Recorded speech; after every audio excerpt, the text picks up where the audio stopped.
back to the Southern Snack, where life is too short to be serious. Okay, folks, so this looks like a pretty solid lineup, but I don't have my cookie cutter. You know what I do have? A fork. So bear with me. I'm not going to try and keep y'all too long. We're going to try and keep this focused on this review. Now, what I will say is my favorite all-time Crumbl cookie, and I've tried at least a few hundred of these things, different flavors of these things. My favorite all-time is the chocolate cake cookie. But one of the essential ingredients of that was the milk chocolate chips that they put in there, because it's three dynamics of chocolate. You've got their chocolate base, you've got the chocolate icing, and you got the chocolate chips. Now, they'll probably spin, we wanted it to be more like a chocolate cake. And I understand, you got to spend something as a business other than, it's cheaper or more efficient. So I'm kind of disappointed, and my expectations are a little low.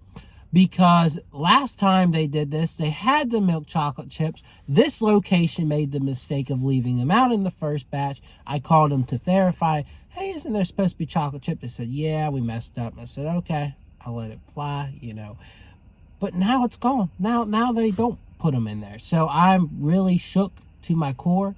I'm freaking out because when I ate that cookie and it didn't have chocolate chips, it was just not as good. It was just not as good. So maybe I'm just going to have to go buy some Hershey milk chocolate chips and pour them all over my cookie and then put it in the microwave. I don't know. That's not the same, though. It's not the same as it being inside the cookie. But anyways, it's still going to be a very solid cookie. But Crumbl, if you're listening to me, forget the cost, forget the efficiency. Throw those chocolate chips back in there, because it hurts me to know that y'all took them out. Really hurts me, because it's my favorite cookie. Anyways, hit that subscribe button, like and comment on this video. We're going to jump into this. There is a new flavor. We'll start with the new flavor, peanut butter banana. It's promising, but we'll have to see if there's enough banana flavor to hold up. It's oatmeal based, very interesting. Kentucky butter cake, very interesting, gooey. Got like a really nice sugar glaze cookie. Everyone loves it.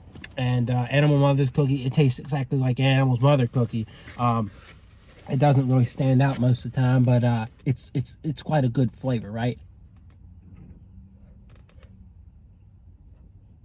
So that's your thumbnail. And yeah, so we're gonna see how using dropped my sunglasses, using a fork, and I dropped the fork, luckily it's wrapped, is going to do on cutting this cookie. I think it's all about the effort you put into it. And so that's what matters, right? Anyway, it's got a dry banana on there, but okay, I think I did a good enough job. I'm just going to have to rip it. Yeah, it's not a bad job for a fork. So let's try it out. Did I show it off to y'all? I don't think I showed it off. Wow. I'm an idiot sometimes. Okay, so just forget that chunk right there. Just look at the pretty part, because the whole cookie was pretty at one point, right? So let's try it.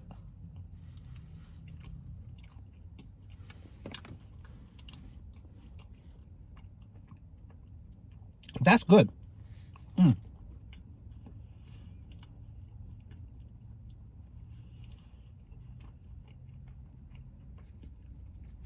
That went forward on the peanut butter there. And, it's not a whole lot of drizzle. But, the banana frosting, I didn't expect it to be super flavorful. And I wouldn't say it is.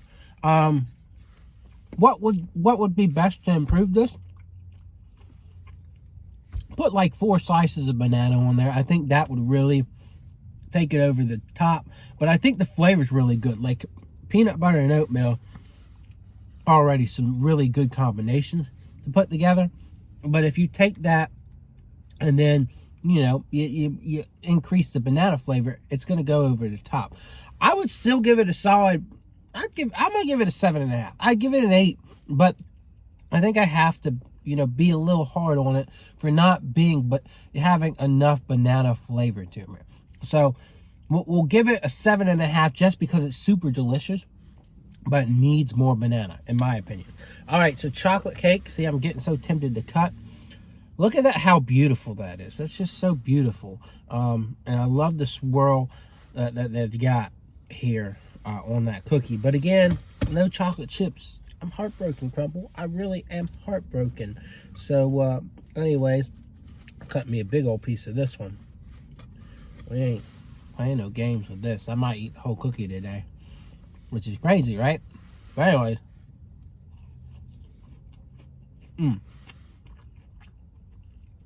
it's still really good. Like, it's still really, really good. It's that mix of that chocolate base and then that rich chocolate icing. It's just so delicious.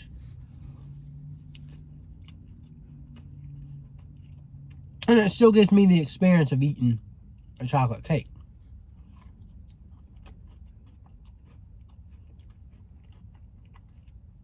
While I do miss those melty chocolate chips, I still think the dynamic here is great. The cookie's not as dry as last time when it didn't have chocolate chips. And, you know, you get a good mix of milk chocolate and some notes of dark chocolate.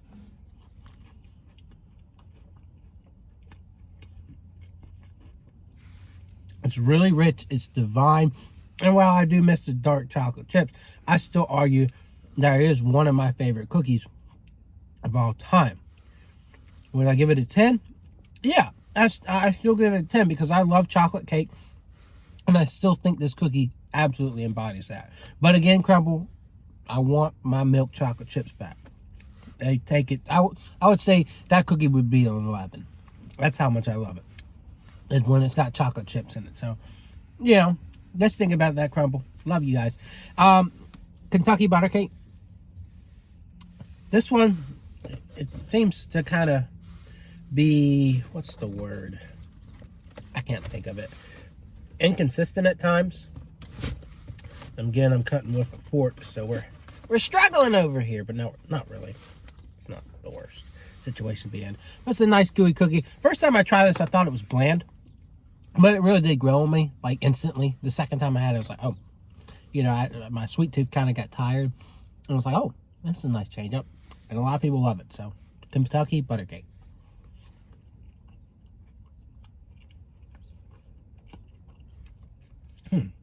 Not loving it as much this time.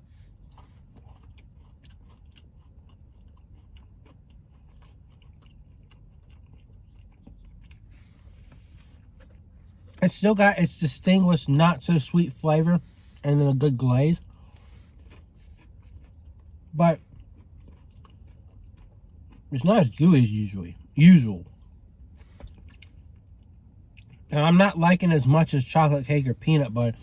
It's still a good flavor. I would probably give it a 7. We're not going to go all the way down to like a 5 or whatever I gave it first time. But I'm not loving it this time. I know there's like nice buttery flavors to it. But it's just, this one's just not gooey. I don't know. But for me, it's a 7. Don't hate on me. That's just how I feel this time. All right, Mother's Animal Cookie. We'll probably not fall in love this time either. It looks like they changed it up a bit. I don't remember it having, well, maybe not changed. I don't know. But I thought they were doing one of these for Valentine's. If they do this and then come back next week and do a Valentine's version of this, I'm going to be shaking my head. I mean, I know they do this one a lot for the holidays. But back-to-back weeks with a Mother's Animal Cookie. And apparently they're doing a mystery cookie this week. Can't validate that, but apparently that's going to happen at some point, just not today. So maybe we'll be back later this week. But yeah, let's try this.